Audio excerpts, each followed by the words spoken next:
Hi, this is Carrie. I'm going to be showing you how to make a print no cut file on Silhouette Designer's Edition. This is V3 and I do have Designer's Edition. The first thing you might want to do is go to www.dopdf.com so that you can download your virtual printer, which is what you would need in order to convert these .studio files to PDF so that you can take them to print elsewhere, unless you have a very good printer at home and you don't mind wasting all the ink on it. Okay, so remember www.dopdf.com, or you can also do bullzip, which is also a PDF converter. Okay, so I have a blank page, a 12 by 12. However, I'm not going to print a binder cover on a 12 by 12, and this is to do either invitations or binder covers or table numbers or labels, whatever it is that you may want to print using your Silhouette files, but not necessarily to cut anything. So I'm going to go ahead here to my page setting windows and I'm going to change it to letter size. Okay, so now this is an 8.5 by 11. I'm going to come here to my shapes and I'm going to do a big square to kind of imitate that. I'm going to do it just slightly where that red line is. That's fine. I'm going to make sure that I go here to my align window and center it to page. Now, unlike V2 where you can just take your digital papers from your folders or your images and just bring them in, version 3 has a lot of glitches where the whole page will become that pattern. So in order to avoid that, you do have to come into your library and you do need to load your digital papers pretty much one by one into the My Patterns box where you can work from. Okay, so I have all my digital paper here and I'm going to pick a very colorful one so that you can see just how I do it. I'm going to come here and pick rainbow 1. Now it does this weird opening and closing of windows. I know that it's already there, so I'm just going to exit. Oh, I hadn't selected it, so it didn't have anywhere to go. So make sure you select it. Now it has been selected, and there it is. Okay, now this is my background. Okay, this is my background. Then I am going to make another smaller rounded rectangle to give it like a framed in look. Let's make this one in there. Okay, you can change the size if you'd like to here on your scale page. Make sure you hit check off locked aspect. Make your width, let's make it 7.4 by a height of, let's see what the current height on this one is. The height on this is 10.165. Let's make it a flat 10 and I'm going to hit apply, and it didn't change this, so we'll change this to 10.4. Apply. Okay, now I'm going to make sure that it is selected there. Now it's in my inner rounded rectangle, and I'm going to come back to my library, to my patterns, and I'm going to give it that chalkboard black that I have here. Now I'm going to Control A to select all, and I'm going to group. Okay, so that's pretty much it right there. You can continue making boxes if you want to maybe do a newsletter or whatnot. Remember, you can always also change the orientation here to landscape if that's what you'd like. But now you see you would have had to work around that. You can pretty much take everything and just turn it, and then just fit it back on, but you'd have to make sure it is perfect. So you can make your binder covers, your invitations, anything you want on here. Just a little bit harder to get it. It may not come out right, so I'm going to just center it to page. Okay, so that's how you would do it. I'm just going to go back here a few steps because I don't want that. I'm going to leave it at portrait. Okay, so we're there. Now you just have to add some elements, and I'm going to show you how to add just one element so that you see how I change the colors. I'm going to come here to my school days folders. My baby got backpack from Littering Delights. Now with version 3, if I were to double click on this, it's going to go straight to the page that I'm working on. but as you see, version 3 automatically ungroups everything, and I personally don't like that, so I'm going to undo that. What I'm going to do is open up a new page where I can easily play with my graphics. I'm gonna go back, select that. Nope, not that one. It's not the one I wanted. You see how you can't just delete one thing. I'm going to select this banner. Don't click it. Now I'm going to select all, group, copy, and take it back to the file that I want to work on. Okay, now I'm going to push it off here to the side, and I'm going to ungroup it just so that I can use the exact colors as this chevron paper. So now I'm going to select this first scallop here, make sure it is ungrouped.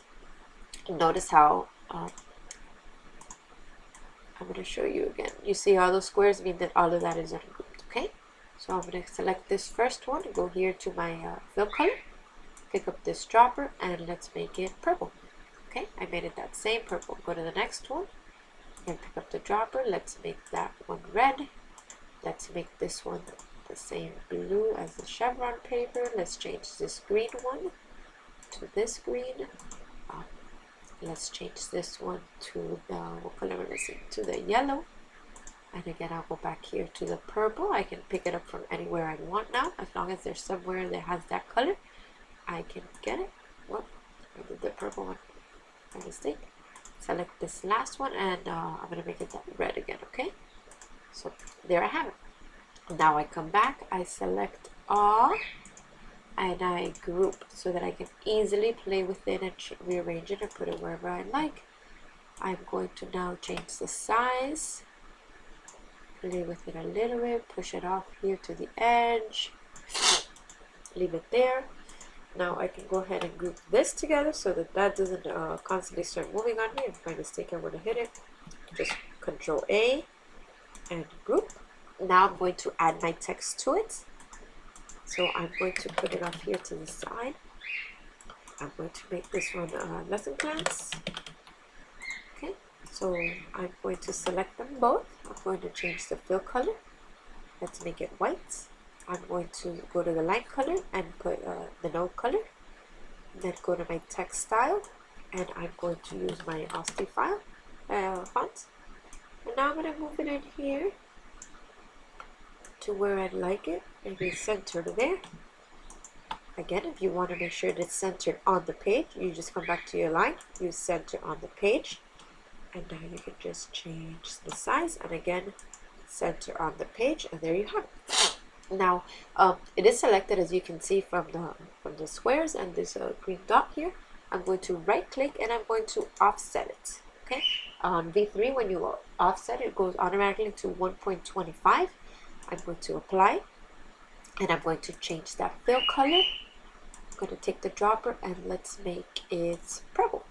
Okay, notice how there's a very thin fine line, and that is because the line color is set to automatic red, and I'm going to hit no color there. You see that difference, and there you have it. Now you can just add your name to it if you like. I'm going to put Miss Carrie, and I'm going to go through the same process. You can also copy and paste, so you don't have to go through this process. You can just copy and paste this one and just make some edits to it. So I'm going to copy, I'm going to paste, and then all I have to change is, the only reason why I was able to do this because I never ungrouped. Once you ungroup, you cannot do that. So I'm going to hit Miss Carrie so that I don't have to go through the process of changing the color again. And the font or whatnot, put Miss Carrie here.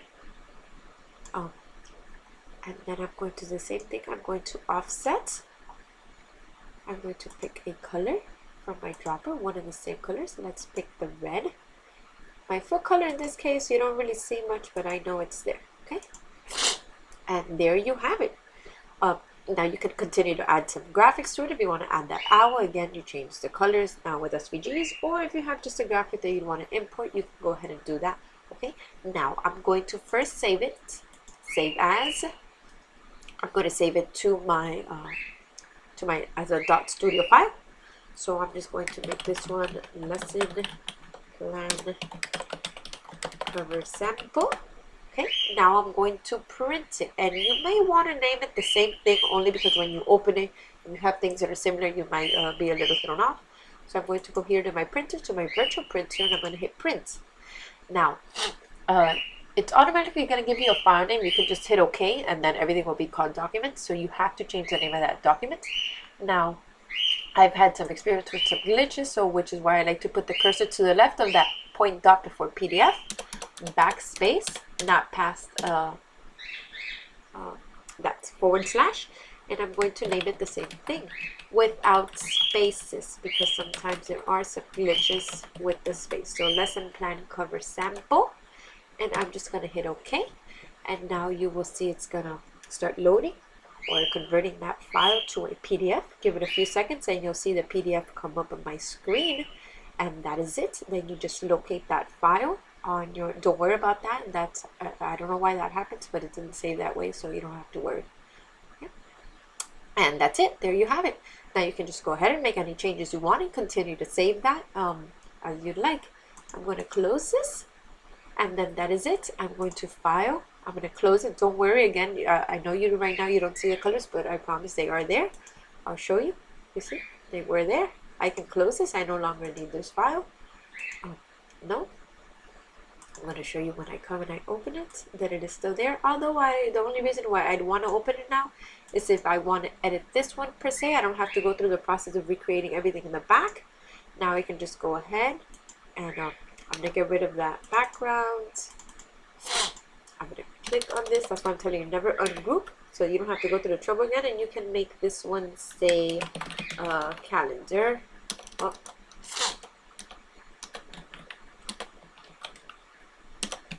Having spelling problems there. Calendar, and I can just get rid of this now because I don't need it. Center this on the page if I want to. Again, I can offset it again. Offset. Let's pick a different color for this one. Let's do this one in the yellow. Again, move your line color again. And there you have it. Now you're going to go through the same process again. File, save as. This time we'll make it calendar cover. I saved it as my .studio in case I need to make changes to it for some reason or the other, or you don't even have to because all you're doing is editing, so this is not something that you're necessarily cutting. Again, you go to your printer, print, the cursor to the left of that dot before PDF, and I'm going to name this calendar cover and hit OK. I'll give it a few seconds and you'll see your new PDF come up. And then you locate those on your computer, you save them to a USB, and you can take them to your local office store to get them printed. Okay, let's wait for those to come up so you'll see how they look. And there's the calendar. And all I had to do for this was change just the text here. I didn't have to worry about changing any other elements around. Now on my computer, for example, I'd come here.